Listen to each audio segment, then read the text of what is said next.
สะขอนอบน้อมคารวะบูชาอย่างสูงสุดแด่องค์สมเด็จพระสัมมาสัมพุทธเจ้าพระองค์นั้นซึ่งเป็นผู้ไกลจากกิเลสตรัสรู้ชอบได้โดยพระองค์เองพร้อมทั้งพระธรรมและหมู่คณะสาวกของพระพุทธเจ้าขอความสุขความเจริญในพระธรรมวินัย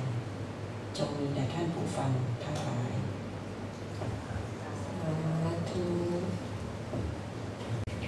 วันนี้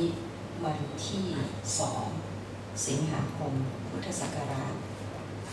2551 ค่ะวันนี้เราจะมาฟังธรรมการฟังธรรมเป็นมงคลชีวิตอย่างหนึ่งนั่งตามสบายเอามือลงนะคะคุณยายตามสบายวันนี้อยากจะแสดงธรรมเรื่องสิ่งที่เกิดที่ใจคนเราเนี่ยพวกเราอายุเยอะแล้วเนี่ยเราจะรู้เลยว่าความคิดบางอย่างเกิดที่ใจเราเนี่ยเรารู้สึกไม่สบายใจแต่ความคิดบางอย่างเกิดที่ใจแล้วมีความสุขมีไหมคะมีไหมมีประสบการณ์อย่างนั้นไหมคะมีนะคะทีนี้ความสุขก็มี2 สุขอีกคือสุขแบบฉลาดกับสุขยังไม่ฉลาดนะเดี๋ยวระวังให้ดีนะสุขเนี่ยมันมีสุขฉลาดกับสุขที่ไม่ฉลาดสุขไม่ฉลาดก็คือสุขแล้วโลภสุขแล้วเอาเปรียบคนอื่นสุขแล้วเป็นเหตุเกิดทุกข์ทีหลังนะคะสุขอย่างนี้เขาเรียกว่าสุขไม่ฉลาดนะแต่ถ้าสุขที่ฉลาดนี่หมายถึงสุขจากการให้ทานสุขจากการรักษาศีลสุขจากการฟังธรรมสุขจากการได้ช่วยเหลือคนอื่นอย่างเงี้ยนะสุขอย่างนี้เขาเรียกสุขฉลาดแต่สุขฉลาดยังแบ่งออกเป็นสองสุขอีกคือฉลาดแบบไม่รู้ทุกข์ไม่รู้เหตุเกิดทุกข์ไม่รู้ความดับทุกข์ไม่รู้ทางดำเนินชีวิตถึงความดับทุกข์ก็พูดให้มันสั้นลงได้ว่าฉลาดอย่างขาดปัญญานะคะกับอีกอันหนึ่งเขาเรียกว่าสุขอย่างฉลาดแล้วมีปัญญาด้วยงงไม่งง เอาอย่างนี้จะให้พวกเราเป็นนักเรียนหน่อยได้ไหมคืออย่าฟังอย่างเดียวฟังด้วยเรียนด้วยจำไปด้วยสอนไม่มากหรอกสอนไม่มากได้ไหมคะฟังด้วยอะไรด้วยนะเรียนด้วยจำด้วยพิจารณาไปด้วยเผื่อบรรลุก็บรรลุไปซะนะจะได้ไม่เสียเวลามากสาวมาเนาะอะไรนะฟังเรียนจำพิจารณานะคะเอาเราเรียนเรื่องความสุขก่อนสุขมีกี่สุข2เราแยกมือไป2 มือให้พวกเราทำมือไปเลยนะเอาสุขมี2 สุข2 สุขเอามือซ้ายก่อนนะสุขไม่ฉลาดแล้วก็สุขฉลาดทำไมเอามือซ้ายมันไม่มีแรงไงให้มันอยู่ข้างซ้ายเลยอันไหนเกิดก่อนคะสุขไม่ฉลาดกับสุขฉลาดเนี่ยอันไหนเกิดก่อนเราถ้ารู้ด้วยนะ สุขไม่ฉลาดเกิดก่อนสุขฉลาดมาทีหลังจริงไหมคะเป็นธรรมดานะฮะสุขไม่ฉลาดก็เช่นสุขอะไรคะสุขแล้วเอาเปรียบคนอื่นเอาให้มันชัดๆคือสุขแล้วเป็นเหตุเกิดทุกข์ถูกไหมคือสุขก่อนแล้วทุกข์ทีหลังเนี่ยไม่ฉลาดแน่ๆเลยนะคะเอาสุขฉลาดมีกี่แบบ2 แบบเอามือขวาเราก็แยกเป็น2 นิ้ว2 นิ้วฉลาดอย่างมีปัญญาฉลาดอย่างไม่มีปัญญาก่อนแล้วก็ฉลาดอย่างมีปัญญาเอาท่องใหม่สุขมีกี่สุข2 สุขคือสุขไม่ฉลาดกับสุขฉลาดสุขไม่ฉลาดก็คือสุขที่เป็นเหตุเกิดทุกข์เป็นสุขที่เบียดเบียนทั้งตนและผู้อื่นสุขอย่างนี้เรียกว่าสุขไม่ฉลาดเอาต่อไปสุขฉลาดแบ่งไปเป็น2 สุขคือสุขที่ฉลาดแต่ขาดปัญญาฉลาดขาดมันไปด้วยกันนะฉลาดแต่ขาดปัญญากับสุขที่ฉลาดและมีปัญญาทีนี้ฉลาดอย่างขาดปัญญากับฉลาดอย่างมีปัญญาอันไหนมาก่อนฉลาดและขาดปัญญามาก่อนแสดงว่าเราก็เคยอยู่กับความสุขที่ฉลาดแต่ขาดปัญญามาก่อนนะคะทีนี้ขยายอีกนิดนึงขยายตัวปัญญาออกไปว่าปัญญารู้ค ความดับทุกข์นะคะเติมไปอีกนิดนึงรู้ความดับทุกข์เอางั้นเอาใหม่นะสุขฉลาดมีกี่สุข2 สุขคือสุขฉลาดแต่ขาดปัญญาดับทุกข์กับสุขแล้วฉลาดและมีปัญญาดับทุกข์อันไหนดีคะสุขแล้วฉลาดและมีปัญญาถูกไหมคะทีนี้สุขแล้วฉลาดเช่นอะไรบ้างคะสุขและฉลาดเราไล่ความดีไปเลยสุขที่ฉลาดเช่นให้ทานสุขจากการให้ทานสุขจากการช่วยเหลือเอื้อเฟื้อเอื้ออาทรสุขจากรักษาศีลสุขจากการฟังธรรมสุขจากการได้อนุโมทนาความดีคนอื่นสุขจากการช่วยเหลือคนอื่นสุขจากการแผ่เมตตาสุขจากการฝึกสมาธิสุขจากการฟังธรรมอะไรพวกนี้เรื่องอะไรกันอันนี้ก็เรียกว่าสุขฉลาดหมดแต่อาจจะยังไม่ได้ฟังธรรมะเรื่องอริยสัจสี่จึงขาดปัญญารู้ทางดำเนินชีวิตให้ไปถึงความดับทุกข์เรื่องอะไรกันถ้าถามว่าคุณเป็นคนฉลาดไหมก็สังคมก็ชมมาว่าผมเป็นคนฉลาดผมก็ให้ทานผมก็รักษาศีลผมก็นั่งสมาธิเก่งนะครับแล้วคุณบรรลุอรหันต์เนี่ยยังครับคุณบรรลุอนาคายังครับไม่ต้องถามหรอกครับโสดาบันผมยังไม่บรรลุเลยแล้วอย่างนี้คุณยังมีทุกข์ใจอยู่ไหมมีครับเพราะผมเป็นปุถุชนผมก็มีทุกข์เป็นธรรมดาครับนี่คือสุขที่ฉลาดแต่ขาดปัญญารู้แจ้งอริยสัจสี่เข้าใจไหมคุณก็รวยคุณก็มียศมีศักดิ์คุณก็เป็นคนฉลาดแล้วคุณไปทุกข์กับอะไรผมทุกข์กับคำถามของชีวิตว่าเราคือใครเราเกิดมาทำไมตายแล้วเราจะไปไหนผมยอมรับผมยังห่วงอยู่เหมือนกันแหละตายแล้วผมจะไปอยู่ที่ใดจะไปเกิดที่ไหนและที่สำคัญผมกังวลว่าถ้าผมตายเนี่ยแฟนผมจะไปแต่งงานกับใครนะลูกผมจะเป็นจังไหน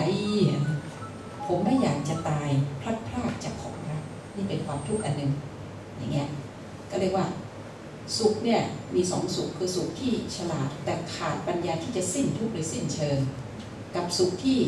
ฉลาดด้วยและมีปัญญาถึงความสิ้นทุกข์หรือสิ้นเชิงด้วยนึกออกไหมคะนึกออกนะเอาละทีนี้กลับมาใหม่ทีนี้พอรู้เรื่องสุขแล้วความสุขนี้เกิดจากอะไรอย่างที่บอกว่าความคิดบางอย่างทำให้สุขความคิดบางอย่างทำให้ทุกข์จริงไหมคะวันนี้จะเสนอความคิด5 อย่างนะแค่5 อย่างเองที่คิดแล้วทุกข์เขาเรียกว่านิวรณ์5นะคะนิวรณ์5แต่พระพุทธเจ้าเนี่ยเก่งมากเลยคือพระเจ้าเนี่ยจะสอนว่านิวรณ์5ไม่ดีเนี่ยพระเจ้าก็กลัวเราคงไม่เข้าใจเลยมีการสอนแบบอุปมาอุปไมยให้เห็นภาพนะคะเอาละก่อนจะเล่าว่ามันอุปมาอุปไมยเหมือนอะไรจะขอถามก่อนว่าภาวะชีวิตเช่นนี้สุขหรือทุกข์พวกเราตอบดังๆนะถ้าสุขพวกเราก็ตอบดังๆว่าสุขนะถ้าทุกข์พวกเราก็ตอบดังๆว่าทุกข์นะเอาตอบมาเลยข้อที่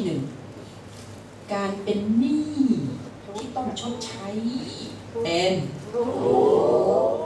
ต่อไปอันที่ 2ความป่วยไข้เสมอเป็นต่อไปความติดคุกเลยติดอยู่ในคุกเป็นต่อไป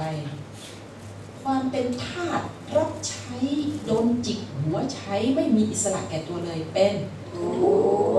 ต่อไปเดินหลงอยู่กลางทะเลทรายเวิ้งว้างไม่มีเป้าหมายไม่รู้จะไปทางไหนดีก็เป็นนะ5 อย่างเนี่ยเป็นสิ่งที่พระเจ้าเปรียบเทียบกับนิวรณ์มีอะไรบ้างพวกเราฟังเรียนจำใช่ไหมฟังไปแล้วใช่ไหมคะเรียนจำไปด้วยลองจำซิเมื่อกี้มีอะไรบ้างนะที่อาจารย์พูดไปเดิมนี้ความเป็นหนี้สิน2ป่วยไข้อยู่เสมอ3ติดคุก4เป็นทาสรับใช้5หลงทางอยู่ในทะเลทรายอันนี้ภิกษุณีเขาช่วยเราใช่ไหมเอาอีกรอบหนึ่งให้ภิกษุณีช่วยอีกรอบแต่พวกเราพูดพร้อมภิกษุณีไปเลยนะคะ มีอะไรบ้างนะ 1. เป็นหนี้สิน 2. เป็นป่วยไข้เป็นประจำ 3. ติดคุก 4. เป็นทาสรับใช้ 5. หลงทางในทะเลทราย เก่งมากภิกษุณีไม่ช่วย พวกเราว่าเองแล้วก็พูดดังๆเลยนะเอาหนึ่งเก่งมาก 2 ป่วยไข้บ่อยๆ 3 ติดคุก 4 ทาสรับใช้ 5 หลงทางในทะเลทรายวิธีจำนิ้วกลางนี่อะไรมันสูงกว่ามันติดคุกมันจำไม่ได้อย่าลืมนะติดคุกในนิ้วกลางเนี่ยนะแล้วก่อนจะจบเนี่ยเป็นขี้ข้ารับใช้ เริ่มต้นจากเป็นหนี้ก่อนเป็นหนี้ยังไม่พอยังป่วยบ่อยอีกต้องเลยติดคุกแล้วก็เป็นทาสรับใช้แล้วก็หลงทางไปทะเลทรายเอาละทีนี้ถ้ามาเปรียบเทียบกับความคิดอะไรเล่าที่เป็นเปรียบเหมือนหนี้สินเปรียบเหมือนป่วยบ่อยเนี่ยนะเอาฟังนะพระพุทธเจ้าตรัสอย่างนี้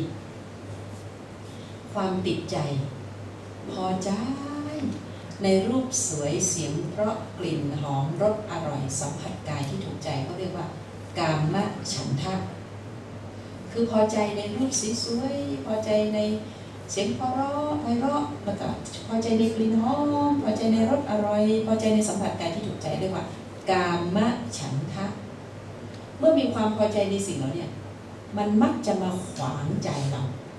ไม่ให้เราได้ไปทำดีนึกออกไหม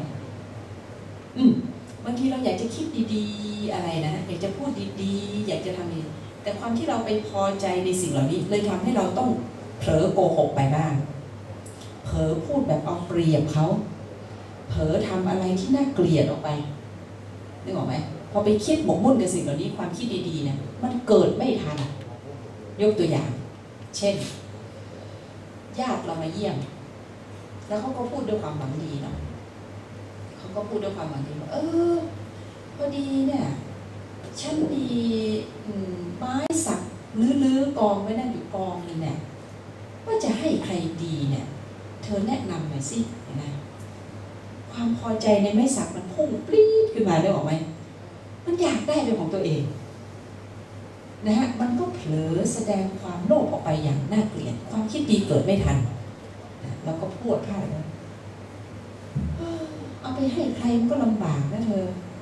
เอาเป็นนี้เดี๋ยวฉันจัดการให้คือเราจะขอเลยทีเดียวก็รู้สึกน่าเกลียดเราก็พูดทำนองว่าเดี๋ยวฉันจัดการให้แต่ความคิดข้างในมันปั่นอย่างรวดเร็วว่าเราจะเอามาบ้านเราก่อนนะเสร็จแล้วเราก็จะใช้เทคนิคพูดยังไงก็ได้ให้เขาเนี่ยให้เราซะอะไรอย่างเงี้ยนะเราพูดไปเสร็จเขาก็หันมามองหน้าเราเขาเกิดรู้ทันจิตเราไม่เป็นไรหรอกเดี๋ยวฉันจัดการเองก็ได้นะเธอไม่ต้องจัดการมันก็วูบเปลี่ยนเป็นโทสะไม่พอใจก็พูดประชดประชันแดกดันเข้าไปก็เลยเสียเพื่อนไปคนหนึ่งนะฮะแล้วเราก็มานั่งไอ้ความติดใจในไม้สักติดใจเนี่ยเราเลยทั้งที่เราก็มีเงินนะคะทั้งนี้แต่มันก็เผลอพูดอะไรที่มันพลาดจนได้กลับมาก็มานั่งกังวลไม่สบายใจนะฮะแล้วก็ทำดีอย่างโน้นอย่างนี้เพื่อแก้คืนอันนี้เป็นเรื่องเบาๆแต่เอาการมาฉันทะหนักๆเลยเอาการมาฉันทะหนักๆก็คือผู้ชายพอใจในรูปสวยของผู้หญิงพอใจในเสียงไพเราะของผู้หญิงพอใจในกลิ่นของผู้หญิงพอใจในสัมผัสของผู้หญิงความพอใจในการทำให้ผู้ชายยอมไปขอผู้หญิงมาเป็นภรรยาแล้วผู้ชายก็กลายเป็นคนรับใช้ผู้ยิ่งใหญ่ใช่ไหมคะเป็นเจ้าบ่าวแล้วก็หาเงินเพื่อใช้หนี้สินใช่หรือเปล่าเจ้าบ่าวแปลว่าผู้รับใช้ผู้ยิ่งใหญ่แล้วหาเงินให้ผอมเมียแหม่เมียผีเมียเผือนเมียน้องเมีย